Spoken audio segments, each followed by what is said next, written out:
What do all the settings and controls mean on a Ryobi cordless drill? So at the top of the drill, you've got 3 settings. You've got drill mode, screw mode, and hammer mode.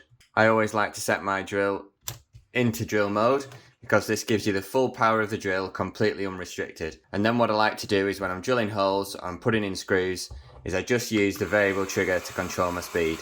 If you set your drill into screw mode, you now have access to all these settings around the edge. Only when your drill's in screw mode do these numbers here come into play. So once a certain torque limit is reached on the drill in screw mode, the drill bit chuck will start slipping like a clutch mechanism. So it will sound something like this. As you can see, the drill's won't be applying too much pressure to the screw, and then the whole thing starts to slip. So if you want to put your screw in deeper into your workpiece, simply turn this to a higher number, and then it will be able to put more torsion on the screw, and it'll take more resistance before the chuck starts to slip. Final setting at the top here is hammer mode. You would only ever use this setting when you're drilling into brick, masonry, or concrete, because it adds a slightly percussive force to the drill bit. So if you're drilling into masonry, you need your drill bit to chip away at it.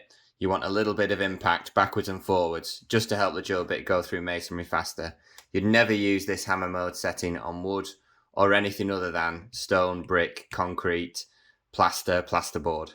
On the top here, you've got your speed selector. So you've speed 1 and speed 2. So in speed 1, I always use speed 1 for putting screws in, as it gives you a slow, controlled drill movement. As you can see, the drill's turning slowly, it's quite controlled, and it gives you more torque. When I'm drilling holes and I want maximum speed, put it into speed 2. This will give you less torque, but the drill will rotate faster and help you drill your hole quicker. As you can see, the drill rotates a lot faster. You've got this little button here, which slides backwards and forwards through the drill.